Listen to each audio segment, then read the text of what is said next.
Alhamdulillah, innal hamdalillah nasta'inuhu wa nastaghfiruhu wa nu'minu bihi wa natawakkalu alayhi wa na'udzu billahi min shururi anfusina wa min sayyiati a'malina may yahdihillahu fala mudilla lahu wa may yudlilhu fala hadiyalah.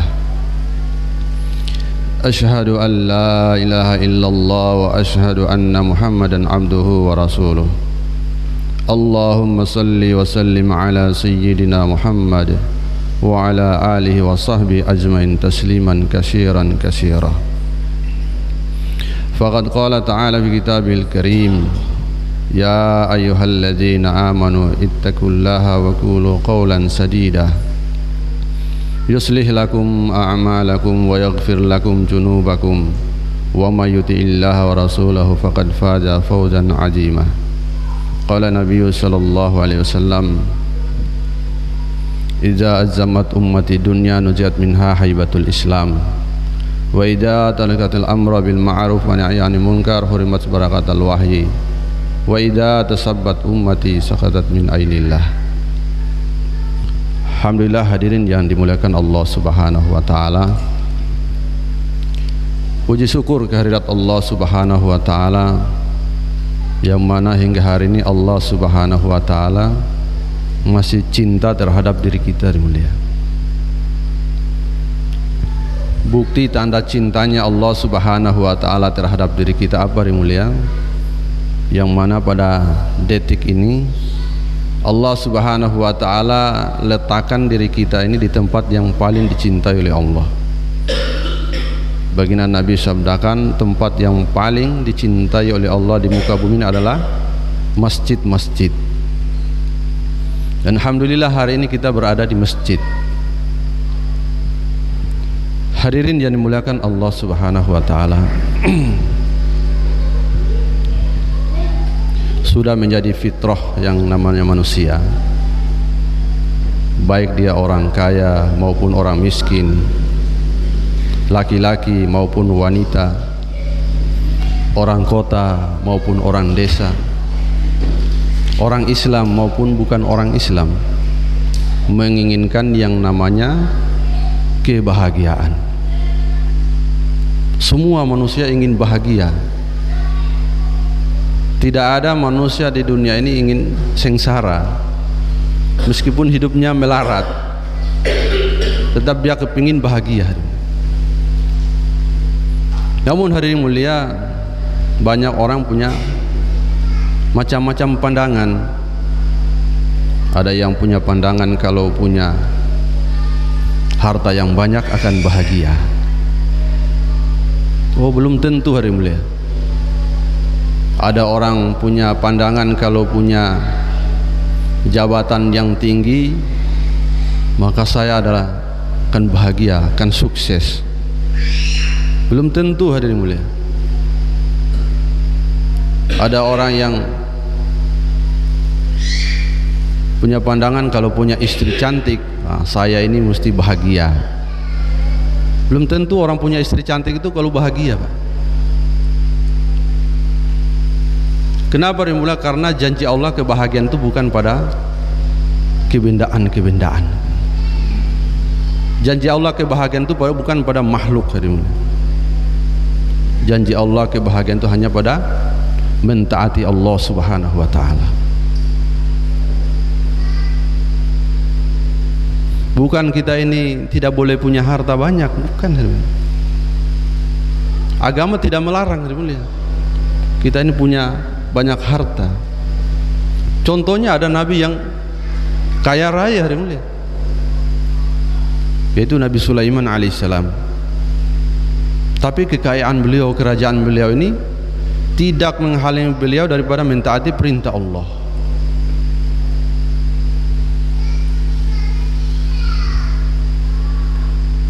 Begitu juga jabatan, mulia. Agama tidak melarang kita ini punya jabatan yang tinggi. Silakan, di dunia ini kita mau punya harta banyak, punya pangkat yang tinggi, punya istri cantik, mau berapa banyak, silakan. Agama tidak melarang. Tapi syaratnya apa, mulia? Amalkan agama. Karena hakikat manusia ini, dunia ini Allah ciptakan untuk manusia. Dunia ini diciptakan untuk manusia, tapi manusia Allah ciptakan bukan untuk dunia, untuk akhiratnya Allah Subhanahu wa ta'ala.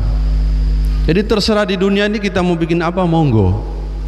Mau suka jadi raja silahkan, mau suka jadi apa silahkan, tapi syaratnya amalkan agama, taat pada perintah-perintah Allah Subhanahu wa ta'ala, pasti bahagia.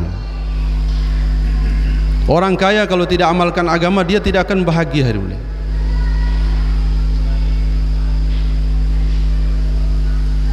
Karena kebahagiaan itu bukan dirasakan dengan zahir hari ini. Kebahagiaan itu akan kita rasakan dengan hati kita hari ini. Dan sedangkan hati ini bisa bahagia hanya dengan mendekatkan diri kepada Allah Subhanahu wa ta'ala. Ala bi dzikrillahi tatma'innul qulub. Hanya dengan mengingat Allah, hati akan jadi tentram. Orang jadi raja kalau dia taat kepada Allah, dia pasti bahagia. Bahagia di dunia, bahagia di akhirat. Tapi kalau orang kaya raya tidak amalkan agama, tidak taat kepada Allah, di dunia tidak bahagia, di akhirat tambah sengsara hari ini. Cuma hari ini kita saling menyangka. Orang kota bilang, wah enak itu tinggal di desa. Di desa itu katanya enak, aman. Orang desa bilang, wah enak itu tinggal di kota. Di kota itu rame begini-begini. Orang kota bilang di kota ini, wah tidak bisa tidur, bising katanya, ribut, tidak bisa tidur. Enak katanya tinggal di kota, di kampung, di pedalaman, di tengah-tengah sawah. Malam langsung tidur aman. Tapi orang yang di tengah sawah, ini di sawah begini sepi begini, enak katanya tinggal di kota. Itu manusia di dunia ini saling menyangka. Maka hadirin yang dimuliakan Allah Subhanahu wa ta'ala, kehidupan kita di dunia ini kehidupan yang sementara saja. Kehidupan kita yang sesungguhnya itu di akhiratnya Allah Subhanahu wa ta'ala. Berapa lama kita akan bertahan di dunia ini? Kalau kita sehat di dunia ini, paling sehat sementara saja, 60 tahun, 70 tahun. Begitu juga kalau sakit, sakitnya sementara saja, 60 tahun, 70 tahun gitu. Kalau kaya, kaya sementara, miskin, miskin sementara. Kalau jadi raja sementara saja, jadi rakyat sementara saja. Karena di dunia ini sifatnya hanya sementara. Kehidupan yang kekal abadi selama-lamanya di akhiratnya Allah Subhanahu wa ta'ala. Maka ini hadirin yang dimuliakan Allah Subhanahu wa ta'ala, 4 perkara yang manusia inginkan di dunia ini, 4 perkara yang manusia suka sekali di dunia ini. Pertama, dia mau sehat terus, tidak mau sakit. Pinginnya sehat terus, tidak mau sakit. Yang kedua, dia pingin muda terus, tidak mau tua. Masya Allah. Sampai sudah jenggot rambut putih, dia pergi cat hitam ulang supaya kelihatan muda. Allah. Yang ketiga, tidak mau miskin, sukanya kaya. Meskipun melarat, pingin kaya terus. Yang keempat, manusia itu pingin hidup terus, tidak mau mati. Maka ini hadirin yang dimuliakan Allah SWT, 4 perkara ini Allah akan berikan nanti di akhirat, bukan di dunia ini. Di dunia ini sehebat apapun orang pasti akan mengalami yang namanya kematian. Sehebat apapun, siapa yang paling jago di dunia ini? Siapa kira-kira yang paling hebat di Magetan ini? Orang yang hebat-hebatnya tinggal ceritanya saja sekarang. Kalau sudah datang ajalnya, sudah biar pakai kebal 7 lapis lagi, anti peluru, tidak bisa dimulia, pasti akan mati. Maka hadirin yang dimuliakan Allah Subhanahu wa taala,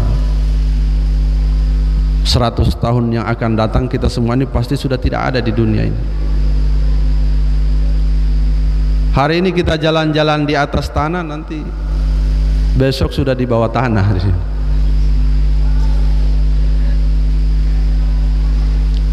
Nanti kalau sudah di dalam tanah, apa yang kita buat?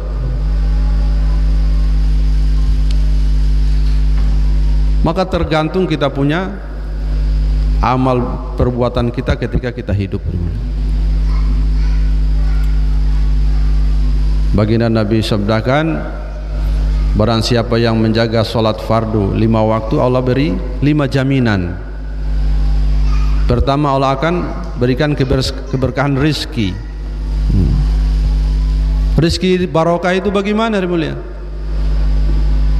Rizki barokah itu kalau misalnya uang sedikit cukup, apalagi banyak. Rizki kalau barokah.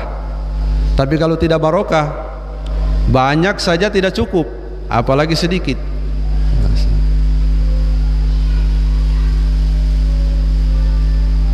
Yang kedua, Allah Subhanahu wa taala akan bebaskan dari azab kubur. Ini azab kubur ini jangan main-main, hari mulia. Kalau orang masuk dalam kubur, kalau orang yang taat, maka kubur akan berkata, hai Tuhan, sekian banyak orang yang berjalan di atas bumi, kamu yang paling aku sukai, kamu yang paling aku cintai, dan sekarang kamu telah diserahkan kepadaku, maka lihatlah apa yang akan aku perbuat kepadamu. Maka kubur akan meluas sejauh mata memandang. Allah akan datangkan, bukakan satu pintu surga sehingga wangi-wangian surga berhembus ke kuburannya. Dan ada yang mengatakan Allah akan kirim satu bidadari, satu wanita dari surga, dan dia lewat kepada ahli kubur tadi. Dia lihat, lewat, ikut lagi. Seperti kita kalau duduk di pinggir jalan tuh lihat wanita lewat, ya. Wanita lewat kita tengok, begitu lewat kita tengok lagi. Tidak terasa sudah 1 hari kita duduk di pinggir jalan, tidak terasa. Begitu juga orang di dalam kubur, orang yang taat kepada Allah, orang yang amalkan agama. Bidadari lewat, dia tengok, penasaran dia. Tahu-tahu sudah hari kiamat. Ribuan tahun dalam kubur tidak terasa. Tapi kalau orang yang tidak amal agama, Masya Allah, begitu masukkan dalam kubur, kubur akan berkata, sekian banyak manusia berjalan di atas bumi, kamu yang paling aku benci, dan sekarang kamu telah diserahkan kepadaku, maka lihatlah apa yang akan aku perbuat untukmu. Maka kubur akan menghimpitnya sehingga tulang rusuknya saling bersilangan. Ada yang mengatakan nanti Allah akan datangkan alas tidurnya itu dari neraka, dan dia diguling-gulingkan di atas alas dari api neraka itu sampai hari kiamat. Sehingga dia ini minta agar supaya kiamat itu dipercepat, karena dia merasa begitu siksa dalam kubur. Dia minta kalau agar kiamat itu dipercepat. Dia kira kalau sudah kiamat mau selesai dia punya siksa ini. Dia tidak tahu nanti setelah hari kiamat dia akan mengalami siksa yang lebih lama lagi.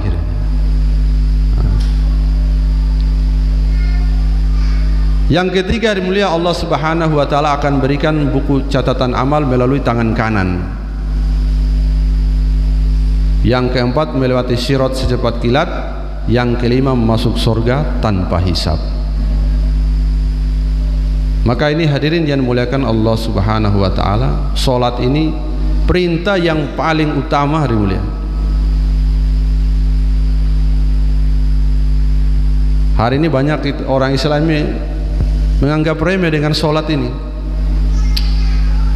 Sholat nanti ada waktu baru dia sholat. Kalau sibuk repot, tidak mau sholat. Ada orang begitu tuh. Ada dia sholat nanti bulan Ramadan, ada yang 1 minggu 1 kali, karena tidak menganggap bahwa sholat ini perkara yang penting, perintah yang paling utama. Akhirnya sholat hanya dijadikan keperluan saja. Nanti dia ada perlu baru dia sholat. Oh, saya ini mau jadi ini ke masjid dulu, datang jam 2 malam di masjid, sholat, doa, nangis-nangis. Setelah Allah kabulkan dia punya permintaan, sudah tidak datang lagi, karena sholat cuma jadi keperluan saja. Maka tuan-tuan yang dimuliakan Allah Subhanahu wa taala, pentingnya kita saling mengingatkan, saling mengajak, menyampaikan pentingnya mentaati Allah, mentaati perintah-perintah Allah Subhanahu wa taala. Ini hendak kita fikirkan, kita risaukan keadaan orang Islam sekarang. Bagaimana semua laki-laki muslim ini mengamalkan salat berjamaah di masjidnya Allah Subhanahu wa taala. Insyaallah maka kita buat suasana dakwah di masjid-masjid, suasana ta'lim, zikir ibadah dan hikmat ini kita hidupkan di setiap masjid. Kenapa hari ini orang-orang itu tertarik datang ke tempat-tempat hiburan, tertarik datang ke mal-mal, masjid sepi, tapi kalau mal, alon-alon, itu ramai sekarang. Masjid sepi. Karena di mall, di alon-alon itu banyak yang dipajang di sana. Ada makanan-makanan, minuman, pakaian dan lain sebagainya, perhiasan, sehingga orang tertarik ke sana. Kenapa hari ini masjid sepi? Karena di masjid tidak dihidupkan dakwah, tidak suasana dakwah, ta'lim tidak ada zikir ibadah, tidak ada hikmat. Maka ini kalau kita hidupkan, nanti orang akan tertarik datang ke masjid. Maka kita semua niat hidupkan insyaallah. Alhamdulillah hadirin yang dimuliakan Allah SWT, mungkin hanya ini yang bisa sampaikan. Benarnya datangnya dari Allah, kesalahan itu dari saya sendiri. Kita tutup dengan doa kepada majelis. Subhanallah bihamdi, subhanakallahumma bihamdika, asyhadu an la ilaha illa anta. Assalamualaikum warahmatullahi wabarakatuh.